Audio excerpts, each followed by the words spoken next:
For 13 years, the locked doors of a minister's home held a secret no one could unlock. April 1989, Lakeville, Indiana. A family of 4, a pastor, his wife, 2 young daughters found dead the morning after prom night. No forced entry, no weapon, no witnesses, just silence in a house that knew too much. The town prayed for answers that never came. Evidence rooms collected dust. Memories faded into rumor. Then in the quiet of a new millennium, a detective opened the file again. What he found wasn't hidden in fingerprints or bloodstains. It was buried in time itself, in the narrow window between an argument and a dance, between discipline and desperation. When the arrest came, it didn't bring peace. It brought a question that still haunts Lakeville. Can justice exist without proof? Or does certainty demand more than belief? Before we get into the story, drop a comment with your country and the time right now. The morning sun broke gently over Lakeville, Indiana on Saturday, April 29th, 1989. Spring had arrived with the promise of renewal, painting the small town in pastel warmth. Inside the modest parsonage on Jefferson Street, Reverend Bob Pelley sat at the kitchen table, his reading glasses perched low on his nose as he reviewed sermon notes. The scent of coffee mingled with the sound of Dawn humming softly at the stove, flipping pancakes for the children. Bob was a man of structure.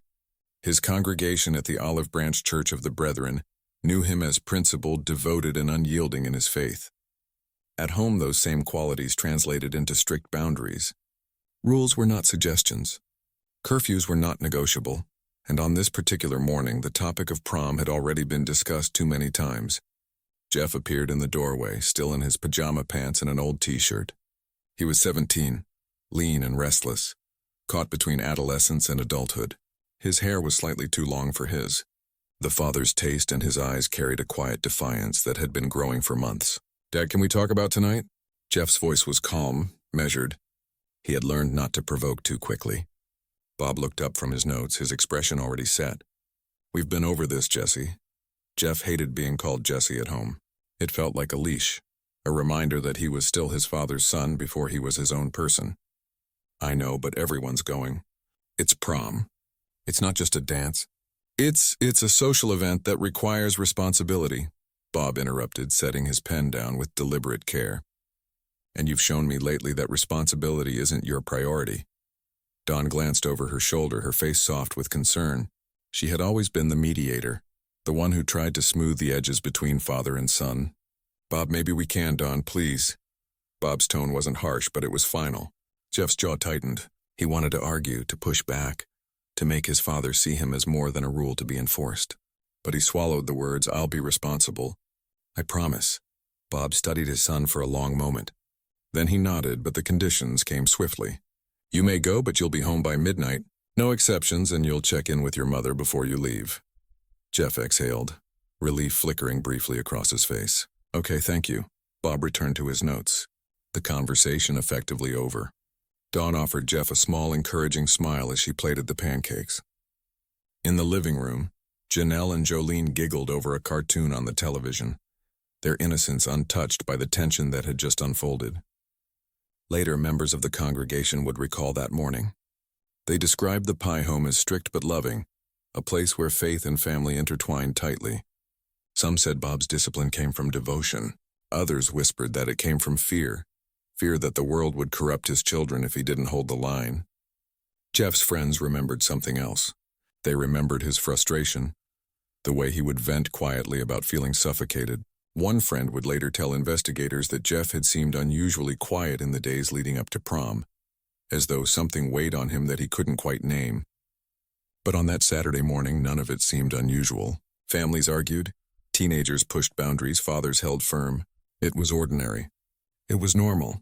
It was the last normal day the P family would ever have. By afternoon, the house had shifted into a different rhythm. Jeff moved through his room with careful precision, pulling his rented tuxedo from its hanger and laying it across his bed. The black fabric seemed too formal, too adult. He stared at it for a moment, then began to dress. Downstairs, Dawn prepared an early dinner. Bob had retreated to his study to finalize his Sunday sermon. The girls played in the backyard, their laughter drifting through the open windows like a melody. Jeff descended the stairs just before 5, his tie slightly crooked. Dawn appeared from the kitchen, wiping her hands on a towel. Her eyes softened when she saw him. "You look handsome," she said quietly. Jeff managed a small smile. Thanks, she reached up to adjust his tie, her touch gentle. Your father loves you, you know. He wants what's best for you. Jeff didn't respond. He wasn't sure what to say. Love and control had always felt tangled together in this house. Impossible to separate. Bob emerged from the study, his expression neutral. Remember midnight, I know. And Jesse? Bob paused, his gaze steady. Make good choices tonight. Jeff nodded. The words hung between them, heavy with unspoken meaning. A friend arrived to pick Jeff up. Witnesses would later recall seeing Jeff leave the house around 5:30 p.m. He seemed tense, they said, quieter than usual. One friend mentioned that Jeff had paced near the car for a moment before getting in, as though he had forgotten something or was debating whether to go back inside, but he didn't go back. He climbed into the passenger seat and the car pulled away from the curb. Behind him, the P-home stood quiet in the fading light. Inside, Dawn finished preparing dinner. Bob returned to his sermon. The girls chased each other through the hallway, their voices bright and carefree. The house was full of life. In a few hours, it would be full of silence. Small-town gossip moved slowly in Lakeville, but it moved. By the time Jeff arrived at Lakeville High School, whispers had already begun circulating. The pastor's boy is at odds with his dad again. Did you hear? They almost didn't let him come. The rumors were harmless, the kind of talk that evaporated by Monday morning. But later, those whispers would be resurrected, examined and transformed into something far darker. Lakeville High School's gymnasium had been transformed. Streamers hung from the rafters in spirals of blue and silver. A DJ stood in the corner spinning pop hits that reverberated off the walls. Laughter echoed. Camera flashes popped. The air smelled of cheap cologne and hairspray. Jeff arrived just after 6, and classmates greeted him with smiles and teasing remarks about his tie. He moved through the crowd with a practiced ease, blending in but never quite settling. He danced for a while, posed for a few photos, and made conversation that felt more automatic than genuine. But then around 7:30, he disappeared. Several students noticed his absence. One girl, a mutual friend, later told investigators that she had looked for him to take a group photo, but he was nowhere to be found. Another classmate recalled checking the parking lot and not seeing him there either. Jeff reappeared roughly an hour later, just before 9. When asked where he had been, he offered a vague explanation about stepping outside for air. No one thought much of it at the time. Teenagers wandered, proms were chaotic. It was easy to lose track of people. But in the years that followed, that hour would become the most scrutinized 60 minutes of Jeff Pelley's life. Investigators would later reconstruct his timeline with obsessive precision. They would measure distances, calculate drive times, and chart every possible route between the high school and the P-home. They would conclude that Jeff had just enough time, barely, but enough to leave the prom, drive home, commit the murders, clean up, and return to the dance. The prom photos would become courtroom exhibits. Jeff's tuxedo would be analyzed for blood spatter that was never found. His calm demeanor that night would be reframed as chilling rather than normal. But on April 29, 1989, none of that had happened yet. Jeff was just a teenager at a dance, counting down the hours until midnight. Around him, his classmates celebrated. The music played, the lights dimmed for slow songs, and 10 miles away in a locked house on Jefferson Street, 4 people were dying. Sunday morning, April 30th, arrived with a stillness that felt wrong. The PY family was always early to church. Bob believed punctuality reflected devotion, and Dawn ensured the children were ready well before service began. But on this morning, the pews at Olive Branch Church of the Brethren remained empty of the pastor's family. At first, the congregation assumed a delay. Perhaps one of the girls had been sick. Perhaps Dawn was managing a last-minute crisis. But as the minutes ticked past and the service start time came and went, concern began to ripple through the gathering. 2 church elders drove to the P-home. They knocked. No answer, they called out. Silence. One peered through a front window and saw nothing unusual. No signs of struggle, no indication of distress. But the house was too quiet, the kind of quiet that carries weight. They called the police. Officers arrived within minutes, and when no response came, they forced entry through the front door. What they found would haunt Lakeville for decades. Bob P. lay in the hallway, his body still. Dawn was nearby, her life taken in the same brutal efficiency. In separate rooms, Janel and Jolene were discovered, their small forms motionless. All four had been shot. The house was locked from the inside. There were no signs of forced entry, no broken windows, no scattered belongings suggesting robbery, just 4 lives, ended in silence. The officers radioed for backup, their voices tight with shock. Within the hour, Jefferson Street was sealed off. Yellow crime scene tape fluttered in the spring breeze. Neighbors gathered on their porches, whispering to each other in disbelief. News traveled fast in a town like Lakeville. By noon, everyone knew the pastor and his family were dead. The local paper would run the headline the next day. Pastor's family slain, community in shock. Inside the house, detectives began their grim work. They photographed every angle, cataloged every detail, and searched for the one piece of evidence that would explain the inexplicable. But the scene offered more questions than answers. The family shotgun was missing. There were no fingerprints on the door handles. No blood trails leading outside. Whoever had done this had either been extraordinarily careful or extraordinarily lucky, or they had known the house well enough not to leave a trace. The forensic team worked through the afternoon and into the evening. Detectives moved methodically, lifting prints from surfaces, swabbing for gunpowder residue, and mapping the positions of each victim. The house felt frozen, as though time had stopped the moment the first shot was fired. One detective knelt in the hallway studying the pattern of blood spatter on the wall. Another examined the lock on the front door, confirming what they already suspected. It had been engaged from the inside. That single detail eliminated the possibility of a random intruder. Whoever killed the Pelleys had either been let in willingly or had a key. The missing shotgun became the investigation's first major lead. It was a family weapon. Captain Bob's study for protection. Its absence suggested premeditation, not impulse. Someone had taken it deliberately, used it, and removed it from the scene. But where was it now and who had taken it? Detectives began interviewing neighbors. Most had heard nothing unusual the night before. One woman recalled hearing what might have been a car door closing around 8:00, but she couldn't be certain. Another neighbor mentioned seeing Jeff leave for prom earlier in the evening, but hadn't noticed him return. The congregation gathered outside the police tape, their faces pale with grief. Some prayed, others wept openly.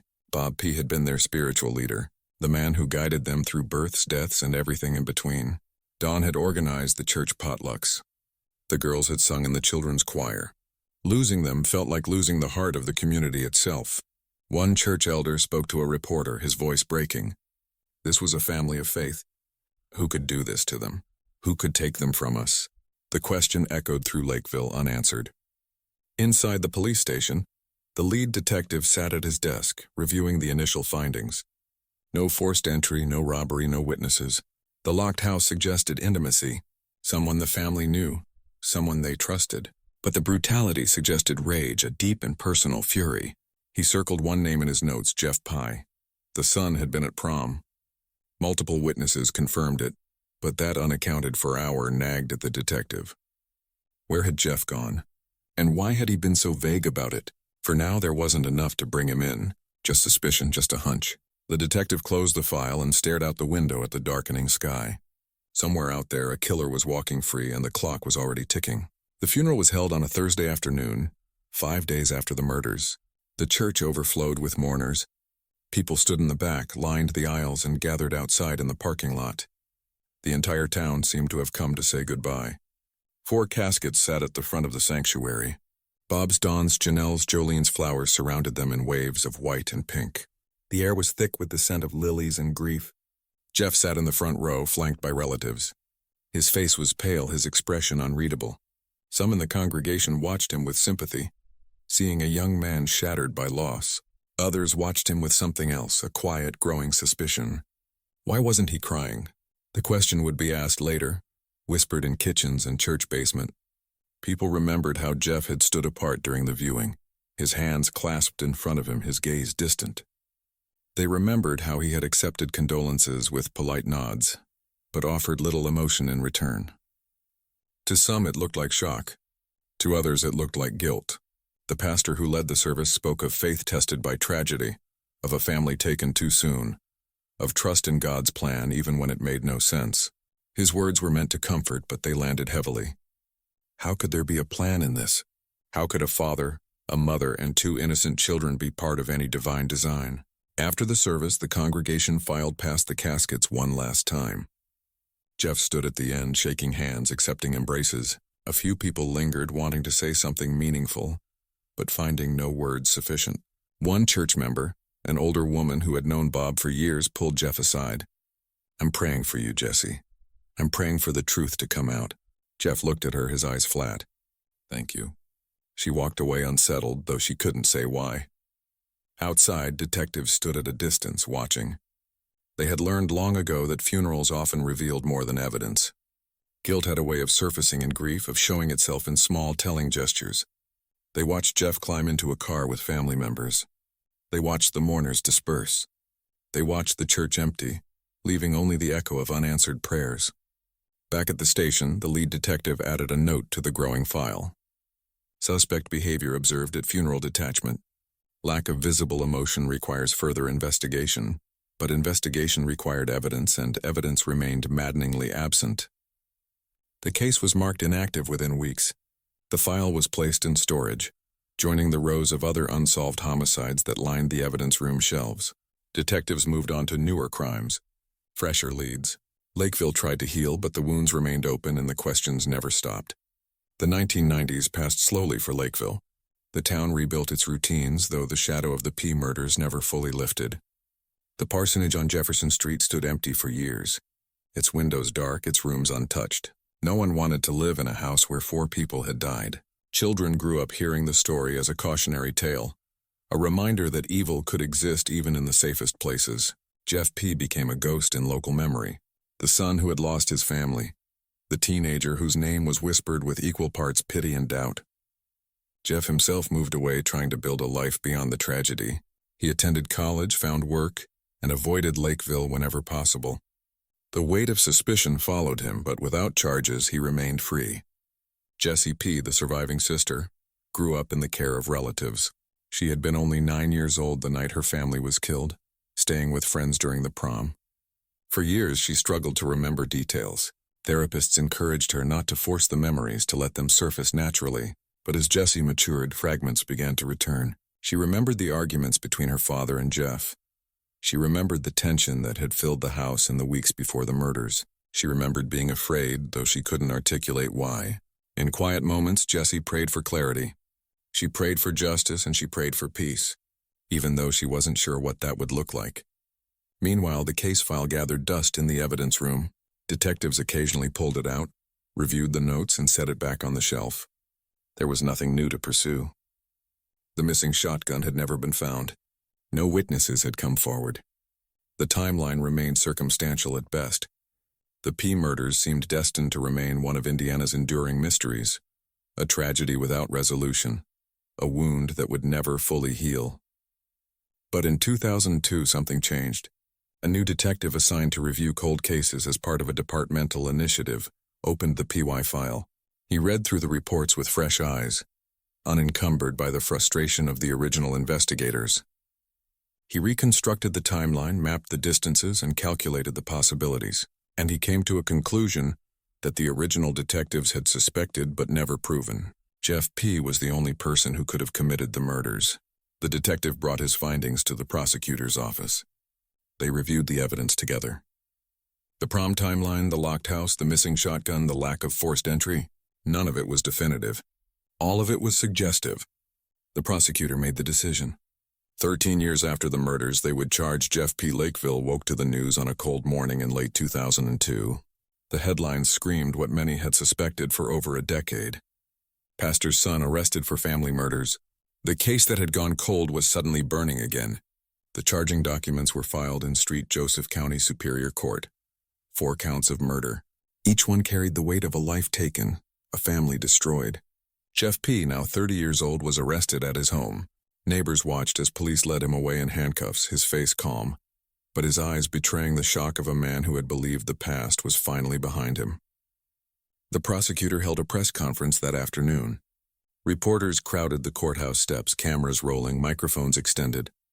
The prosecutor stood at the podium, composed and confident. After 13 years of investigation, the prosecutor began, "We believe we have sufficient evidence to bring justice to the P family.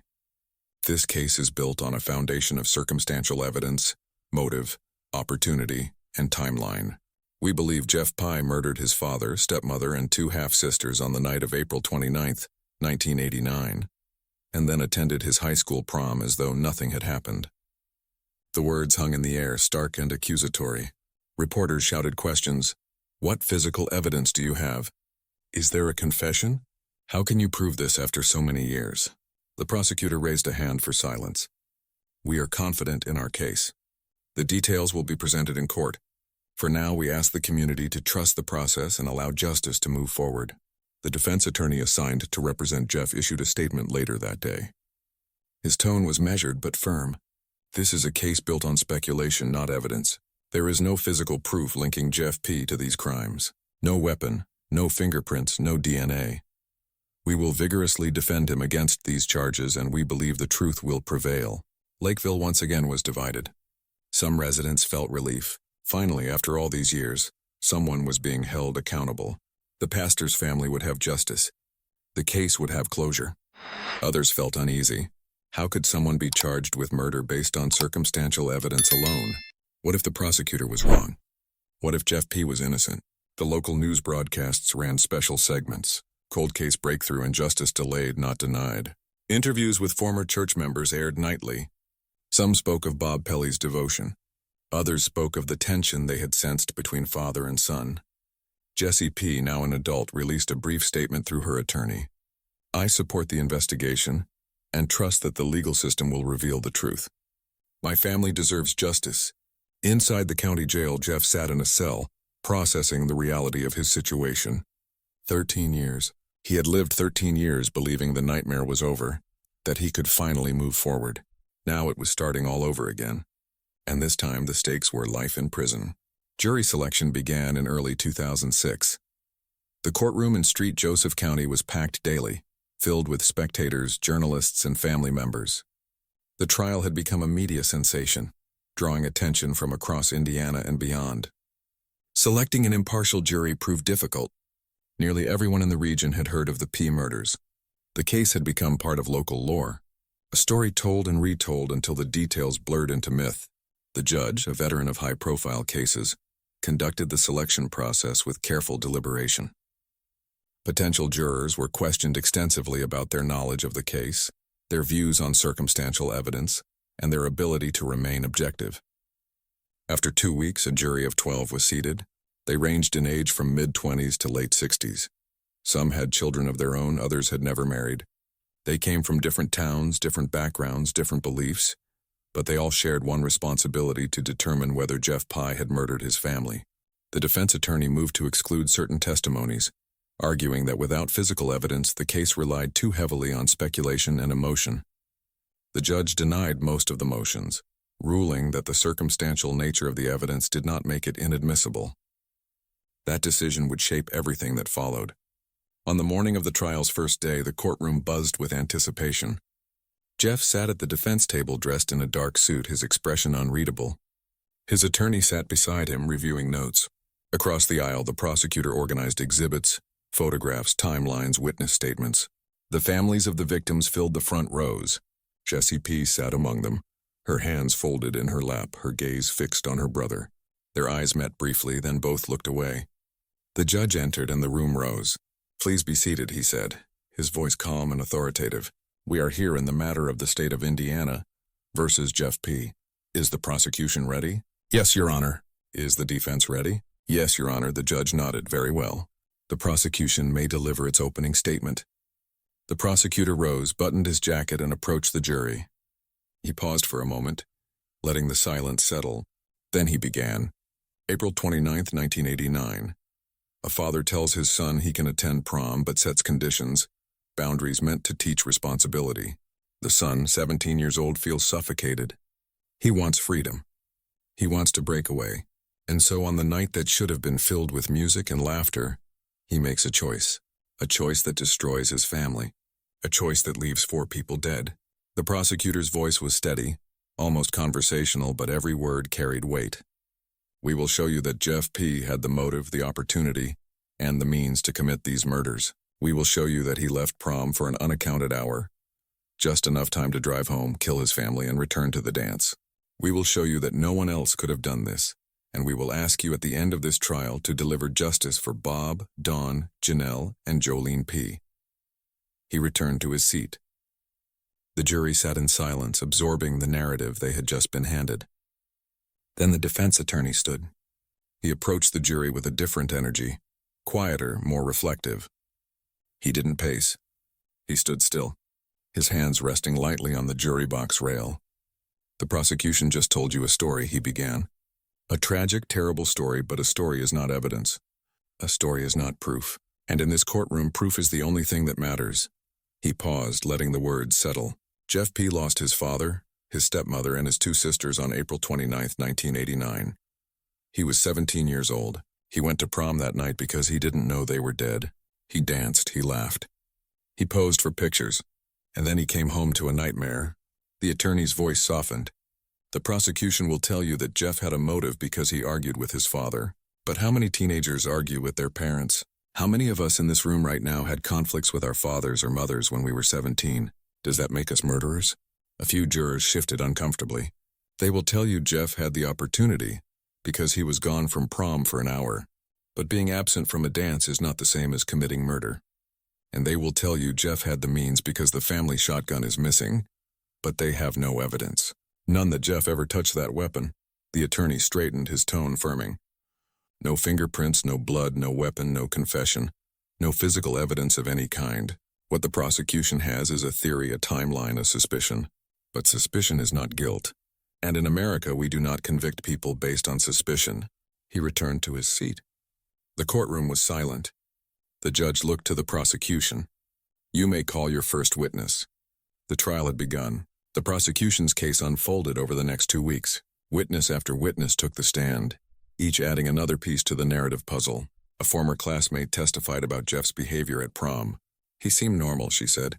But looking back, maybe too normal. Like he was trying too hard to act like everything was fine, the defense objected. Speculation, Your Honor. Sustained, the judge replied.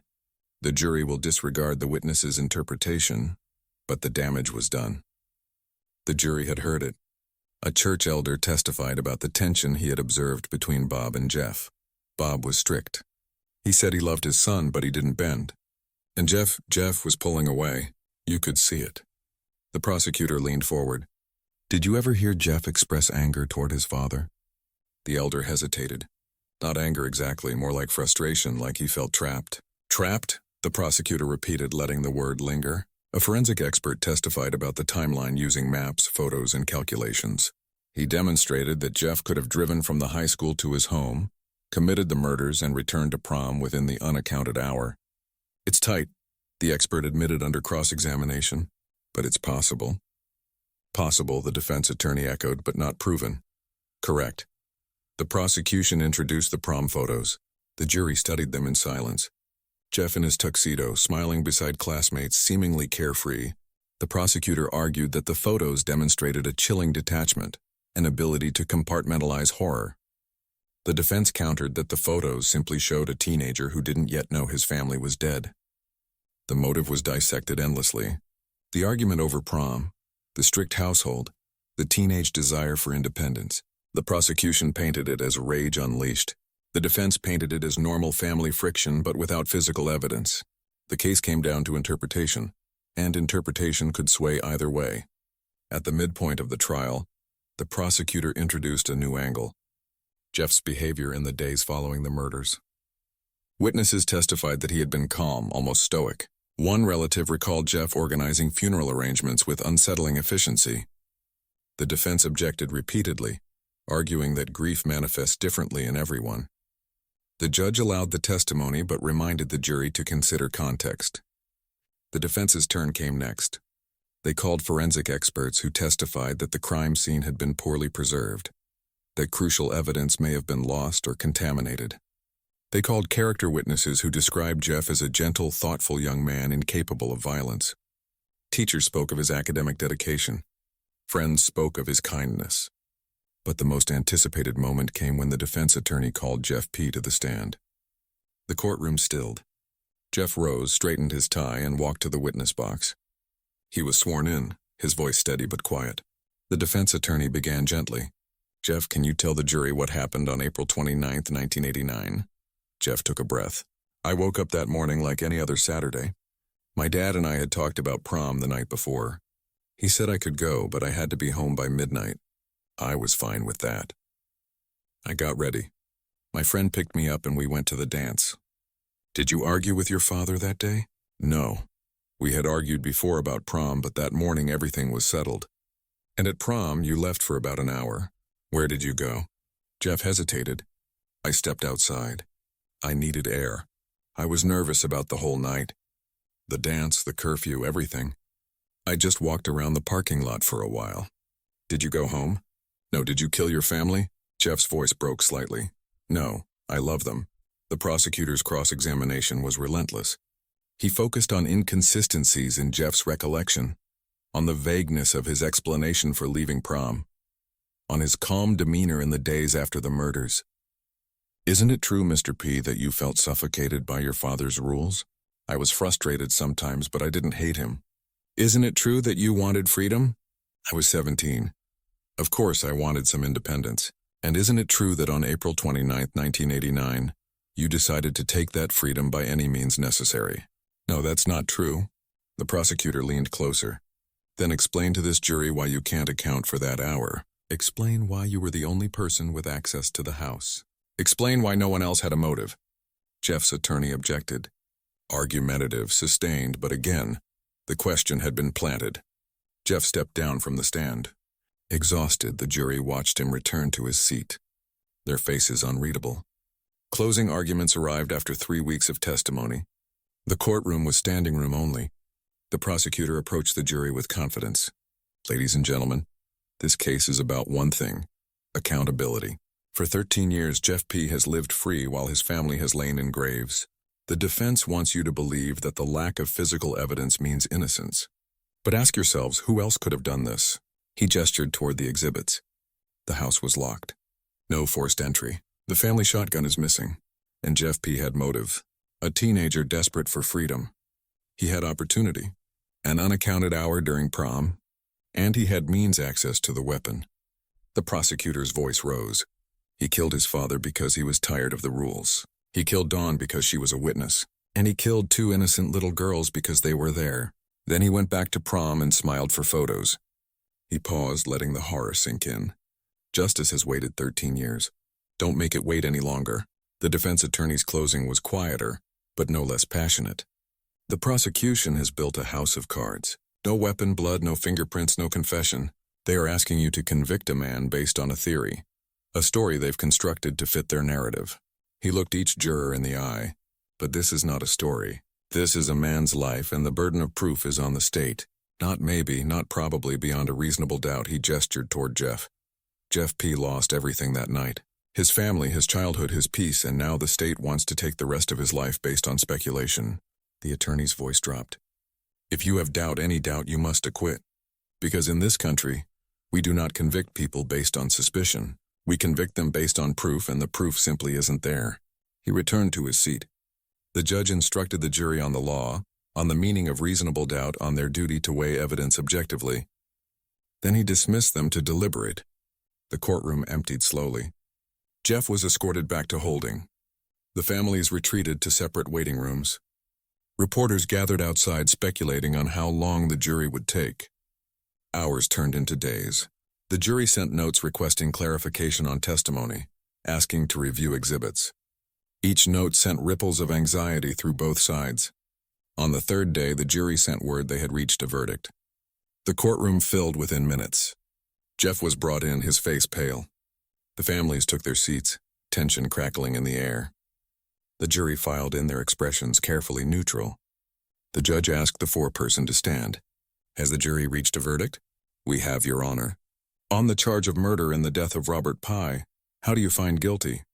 A gasp rippled through the courtroom. Jessie Pye closed her eyes, tears streaming down her face. On the charge of murder in the death of Don Pye, how do you find guilty? On the charge of murder in the death of Janel Pye, how do you find guilty? On the charge of murder and death of Jolene P., how do you find guilty? Jeff's face remained impassive, but his hands trembled. His attorney placed a hand on his shoulder. The judge thanked the jury and scheduled sentencing for 3 weeks later. Jeff was led away in handcuffs, his future now measured in decades behind bars. Outside, the prosecutor addressed the media. Justice has been served. The PY family can finally rest in peace. Inside, the defense attorney filed notice of appeal. The fight, he knew, was far from over. Sentencing day arrived on a cold morning. The courtroom was somber, the air thick with finality. The judge reviewed the case file one last time. Then he looked at Jeff. "Mr. P, you have been found guilty by a jury of your peers of 4 counts of murder. Do you have anything to say before I impose sentence?" Jeff stood, his voice barely above a whisper. "I didn't do this. I loved my family. I will never stop fighting to prove my innocence." The judge's expression remained neutral. "The jury has spoken. Their verdict reflects the evidence presented, and the law is applied. You have taken 4 lives, a father, a mother, and 2 innocent children. The damage you have caused is immeasurable." He paused. "On each count of murder, I sentence you to 40 years in the Indiana Department of Correction. These sentences will run consecutively. Total sentence 160 years. The number hung in the air like a curse. 160 years, a lifetime multiplied." Jeff showed no reaction. His attorney immediately announced an appeal. The families of the victims embraced, relief and grief mingling on their faces. Jesse P. spoke briefly to reporters outside. "This doesn't bring them back. Nothing ever will. But knowing someone is being held accountable gives me some peace." Jeff was transported to a maximum security facility that afternoon. The community of Lakeville slowly exhaled. The trial was over. The verdict had been delivered. The story, it seemed, had reached its conclusion. But stories like this never truly end, they echo. The first appeal was filed within months. Jeff's new attorney argued ineffective counsel, claiming the defense had failed to adequately challenge the prosecution's circumstantial case. The argument was meticulously crafted, citing case law and procedural missteps. The appellate court reviewed the transcripts, the evidence, and the legal arguments. After a year of deliberation, they issued their ruling. Appeal denied. The court found that while the evidence was circumstantial, it had been sufficient for a jury to reach a guilty verdict. Jeff's legal team regrouped and filed again, this time focusing on the timeline.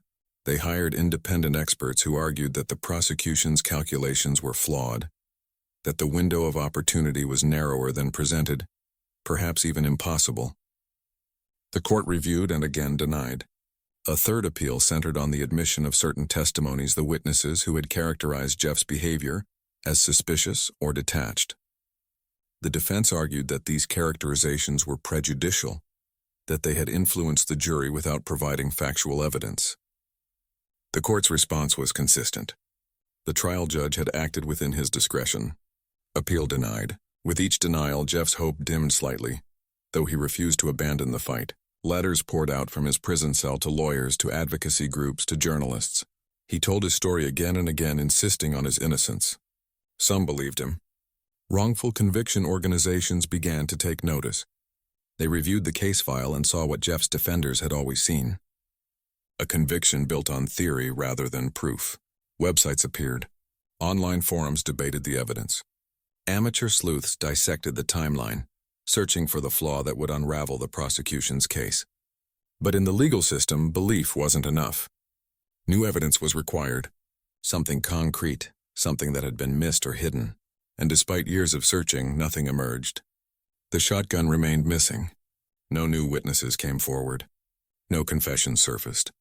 The case, legally speaking, was closed. But in the court of public opinion, it remained wide open. In the mid-2010s, true crime media exploded. Podcasts, documentaries, and streaming series turned cold cases into cultural phenomena. The P murders, with their mixture of family tragedy, religious context, and controversial conviction, became a popular subject. The Counterclock podcast devoted an entire season to the case. The host interviewed former investigators, legal experts, and Jeff himself via prison phone calls. The podcast meticulously reconstructed the timeline, highlighting inconsistencies and raising questions about the prosecution's theory. Could Jeff really have committed 4 murders, cleaned up and returned to prom within an hour? The host asked. The state says yes, but when we mapped it ourselves, we found the timeline impossibly tight. Listeners responded with thousands of messages. Some were convinced of Jeff's innocence. Others remained certain of his guilt. The debate raged across social media, with both sides citing the same evidence to support opposite conclusions. Major networks aired specials on the case. They interviewed Jessie P., who remained steadfast in her belief that justice had been served. "I remember the tension," Jessie said on camera, her voice steady. "I remember being afraid, and I remember that my brother was the only one who could have done this." The jury saw the evidence. "I trust their decision." The programs also featured Jeff's interview recorded from prison. His face had aged, lined with the years of incarceration, but his message remained unchanged. "I didn't do this," he said quietly. "I lost my family and then I lost my freedom. I understand why people have doubt because the evidence isn't there. It never was." The documentary's polarized viewers. Online comment sections became battlegrounds. Some called for a retrial. Others insisted the conviction was sound. Legal analysts weighed in. "This is a classic circumstantial case," one explained. "The question is whether circumstantial evidence alone should be enough for a murder conviction when it carries a life sentence," another countered. "Circumstantial evidence convicts people every day. If it's strong enough, it's valid." The jury believed it was strong enough here. The media attention reignited interest in the case, but it didn't change the legal reality. Courts don't retry cases based on public opinion. They require new evidence, and the evidence remained elusive. Wrongful conviction movements embraced Jeff's case as a symbol of systemic flaws. Advocacy groups acknowledged the troubling aspects: the lack of physical evidence, the reliance on behavioral interpretation, and the impossibly tight timeline. Fundraising campaigns emerged online. Supporters organized rallies holding signs that read, "Conviction without proof and justice delayed. Truth denied." But for every supporter there was a skeptic. Victims' rights groups argued that Jeff had received a fair trial, that the jury had deliberated carefully, and that overturning the verdict would dishonor the memory of Bob, Dawn, Janel, and Jolene. Behind the scenes, Jeff's legal team continued searching for the breakthrough that would force a retrial. They requested additional forensic testing on preserved evidence, hoping that advances in technology might reveal something new. The request was granted, but the results were disappointing. No new information was found. There was nothing hidden waiting to be discovered. A private investigator revisited Lakeville, interviewing residents who had been teenagers in 1989. Most remembered little memories after more than 2 decades had faded or been reshaped by time and media coverage. Another appeal was filed, citing newly discovered evidence. Though the evidence was more reinterpretation than discovery, the court reviewed it and once again denied the motion. The prosecutor's office issued a brief response. "The conviction stands. Justice was served in 2006 and it remains served today." Jessie P. had spent most of her life navigating the dual tragedies of losing her family and seeing her brother convicted of their murders. In her 30s now, she rarely gave interviews, preferring privacy. But when she did speak, her words carried weight. In one interview, Jessie sat quietly, her hands folded. The reporter asked her directly, "Do you believe your brother is guilty?" Jessie paused. "I believe the jury saw the evidence and made their decision. I was too young to understand everything that happened that night, but I remember the fear. I remember the tension, and I trust that the people who investigated this case did their jobs." "Do you ever doubt?" "Doubt is part of grief," Jessie said softly. "But so is faith. I have faith that my family is at peace, and I have faith that justice was done." She visited her family's gravesite regularly, a quiet ritual of remembrance. The cemetery in Lakeville was small, the P-plot marked by a simple stone bearing 4 names. Jessie would kneel, place flowers, and whisper prayers. Sometimes other visitors would approach strangers who wanted to express sympathy or share their opinions on the case. Jessie always responded with polite distance. The case belonged to the public now, but her grief belonged to her. After each visit, she would drive past the old parsonage on Jefferson Street. It had been sold, repainted, and occupied by a new family. The house looked different now, brighter. Somehow the shadows that had once defined it had been painted over. But Jessie knew that some shadows never fully disappear. They linger in memory and dreams, in the quiet moments when the mind wanders back to what was lost. National media revisited the P case periodically, especially around anniversaries or when new developments emerged in other cold cases. The story fit a narrative that audiences found compelling. A family destroyed, a son convicted, and a community divided. One network segment featured legal experts debating the conviction's merits. A defense attorney argued, When you have zero physical evidence, you're asking a jury to convict based on a story. That's dangerous, a former prosecutor countered. But sometimes stories are all we have. And if the story is strong enough, if it fits the facts tightly enough, it's valid evidence. Another program took a different angle, focusing on forensic timeline analysis. They hired independent experts to recreate Jeff's alleged route. Using modern technology and precise measurements, they calculated drive times and the estimated time to commit the murders. Their conclusion: it's theoretically possible, but it requires everything to go perfectly. No traffic delays, no unexpected complications, no hesitation. In reality, it seems highly unlikely. The prosecutor, who had tried the case, now retired, watched from his home. In an interview afterward, he stood by the conviction. The jury heard all the evidence. They deliberated for days. They reached a verdict based on the totality of circumstances. I respect their decision and I believe justice was served. But doubt once planted is difficult to eradicate. The more the case was examined, the more questions emerged. And questions in cases like this have a way of outliving answers. Appeals continued into the 2020s. Jeff's attorneys argued claims of procedural errors, constitutional violations, and ineffective assistance of counsel. But the outcome remained consistent: denied. Frustration mounted among Jeff's supporters. How many times could a man be denied before the system acknowledged its potential error? But the legal system doesn't function on frustration. It functions on procedure. And procedurally, Jeff had received what the courts deemed a fair trial. Jeff, now in his late 40s, had spent more years in prison than he had spent free. His hair had grayed. His face had hardened. But his insistence on innocence never wavered. In letters to supporters, he wrote, "I think about my family every day. I think about what was taken from all of us, and I think about how much time has been lost, but I can't give up." Giving up would mean accepting something that isn't true. Some supporters visited him regularly. Others sent books, cards, and messages of encouragement. A few had been fighting for his release since the beginning, but the reality was undeniable. Jeff P. was not getting out, not unless something extraordinary happened, and extraordinary things in the legal system were rare. The case files became a case study in circumstantial evidence studied by law students and forensic researchers. At one university, a criminal justice professor used the case to teach students about prosecuting without physical evidence. This case asks a fundamental question. He told his class how much proof is enough and who gets to decide. His students debated passionately. Some argued that circumstantial evidence, when strong enough, should be sufficient. Others insisted that without physical proof, the risk of wrongful conviction was too high. But what about the victims? One student asked, "If we set the bar too high, don't we risk letting guilty people go free?" The professor nodded. That's the tension. Justice for victims versus protection for the accused, and there's no perfect answer. In online forums, the P case remained a perennial topic. New users would discover it, read through the evidence, and add their voices to the endless debate. The arguments repeated in cycles, never reaching resolution. Back in Lakeville, the story lived in quieter ways. Older residents remembered the day the murders were discovered. Younger residents knew it only as history. The church held annual memorial services, though attendance had dwindled over the years. Those who came did so out of habit as much as grief, a ritual that connected them to something larger. The old parsonage had changed hands again. The new owners had no idea about the house's history when they bought it.